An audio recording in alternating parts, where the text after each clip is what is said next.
How's it going? How have you been?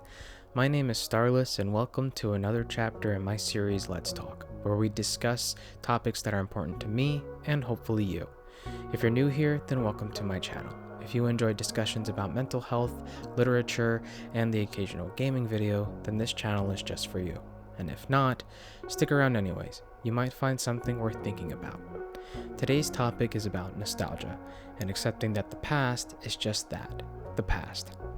And I feel there's no better way than to discuss the past than to start with mine. So let's get started.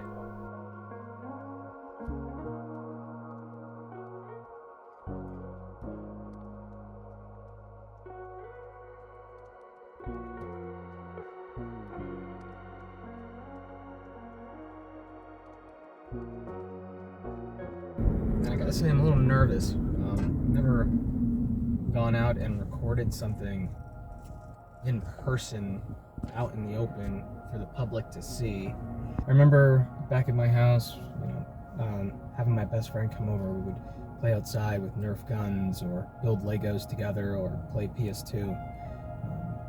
Many nights were spent playing Pokemon with my Game Boy, listening to old Recession music, the kind. Black Eyed Peas, Katy Perry, Maroon 5, burning CDs, that sorts of stuff. So when I find myself over here in this area,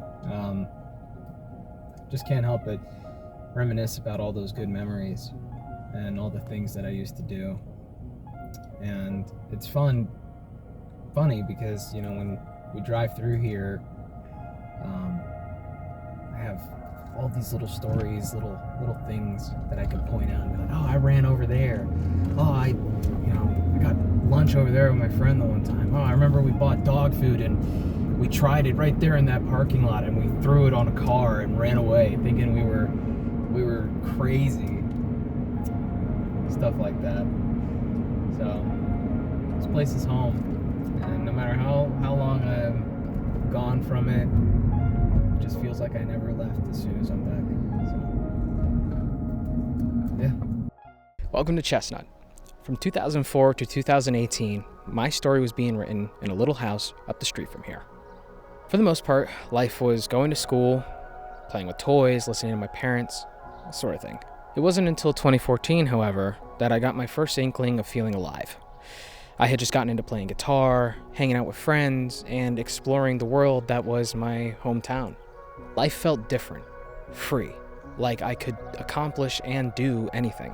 I had ambitions and goals, and yeah, I had some trouble in my youth, but for the most part, life was good. So it can be comforting to go back to these memories of old, to a time where everything seemed like it made sense. And I'm sure many people feel and do the same. And whether we know it or not, finding comfort in these thoughts for too long can be dangerous. So what do I mean? What I mean is that getting lost in these thoughts can take away all the joys your current days have in store for you. And when you're comparing your present to your past, nothing ever feels like it amounts to what it used to be. And I would know. I'm living it. This past Christmas, I found myself in a terrible thought spiral. Memories of my past plagued me like an angered swarm of wasps. It got so bad that I became this hollow husk of myself, and all my days lacked any joy or excitement. So when Christmas finally rolled around, there was no joy in my heart. I was comparing this Christmas to all the ones I used to have in my little house right up the street from here. So how did I combat it? Well, I didn't personally. I needed something or someone to pull me out of that thought spiral.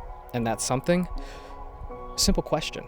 My partner saw how defeated I was, how nostalgia was eating me up inside. So much so that she asked me a simple question. It was, why do you look for yourself in the past? And it was a very good question, one that required thinking and mulling over. So much so that it pulled me out of the woods and into the light again.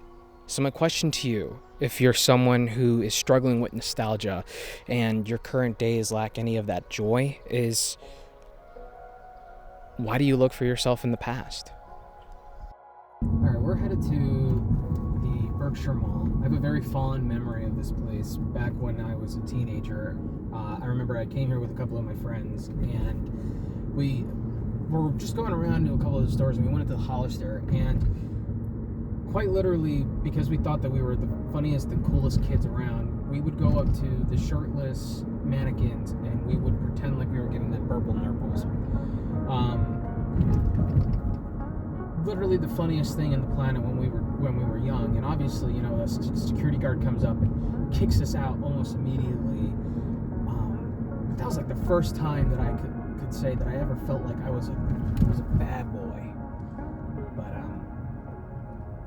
can't lie, I did feel really bad after I got kicked out.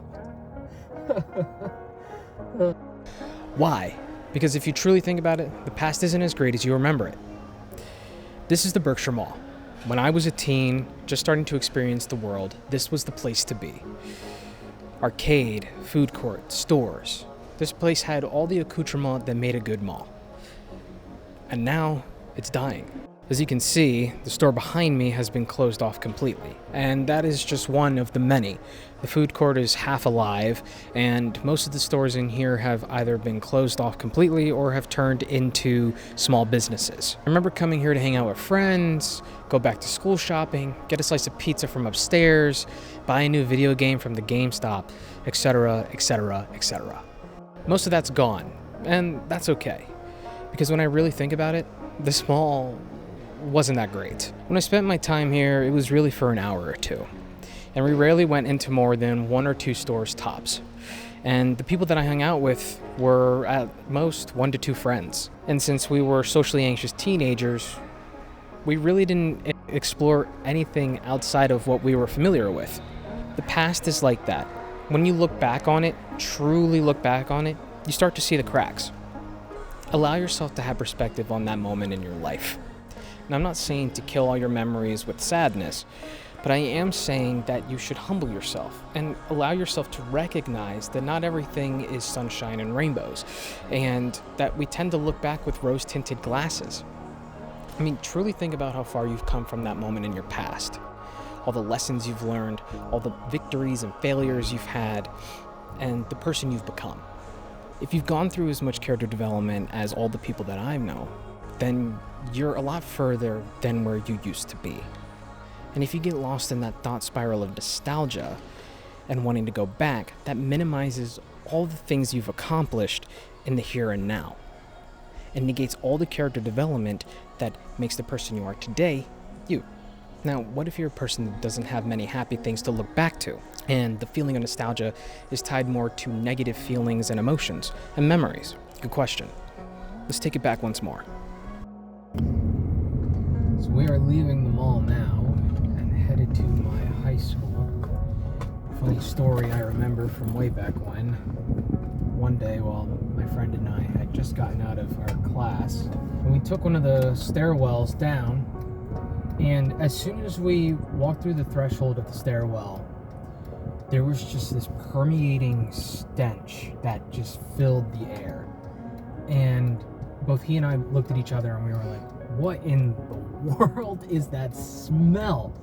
Well, we walked down a couple of flights of stairs, and right there between the railing there is a Pringles can, and the cap of it has been tossed away, and there appears to be what we could only believe to be a pile of human feces inside of the Pringles can. Now, this wasn't like one of the large ones that you could buy for your household. This was like one of the little ones.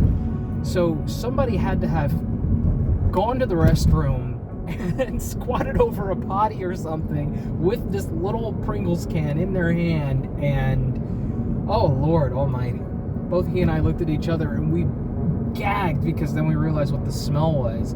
It was horrible. It was coming out of the can. It was all over the wall. It was disgusting. And I know this story is disgusting, but it's just, I hate to say it, but it's a fond, funny memory of mine whenever I think back to high school. So, yeah. Welcome to my high school. Class of 2017, baby. And if your experience in a public high school is anything like mine, then you would know that it sucked.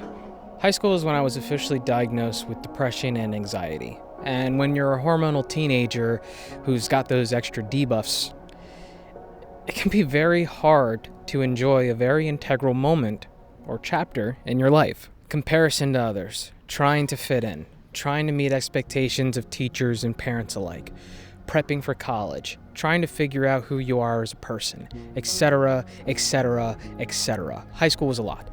Did I make good memories? Of course. But if given the chance, I would never go back. Because some things you should only experience once. So when I drive by my school, or even standing here now, I'm filled with a sense of dread. And I'm that hormonal teenager once again who is trying to find his place in the world in this ocean we call life without a life preserver.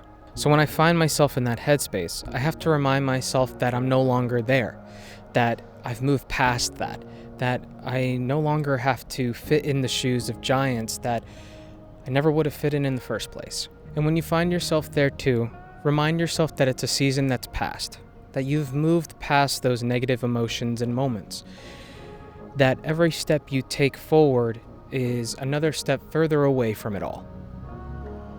When I had first started exploring my hometown, the freedom that was given to me, I had gotten one of my friends, and he brought one of his friends. And the three of us went to Wawa to grab some food. We got some food and we ate, and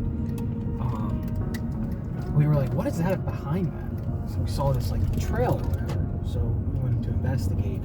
And quite literally, as we were going deeper and deeper through this trail, it felt like we were explorers, or like the Dragonborn in Skyrim.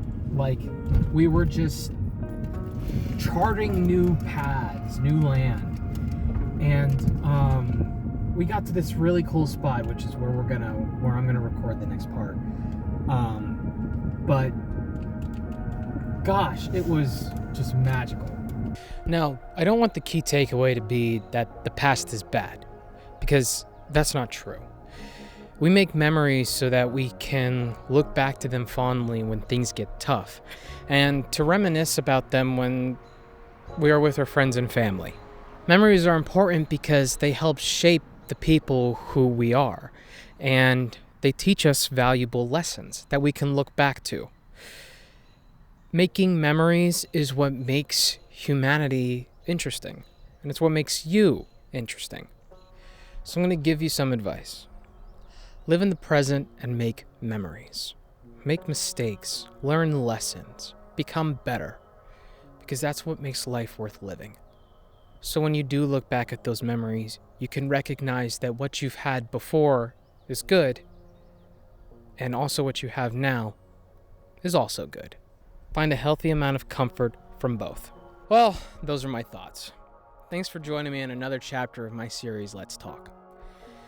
I know this one took a while to get out. I'm still trying to get my head around this whole YouTube thing. But I do appreciate your patience and support. It means the world to me. If you enjoyed this video, don't forget to leave a like, a comment, and subscribe. Either way, I hope I added something to your thought palace. And if I didn't, there's always next video. Take care, stay safe, and don't forget to smile. See ya.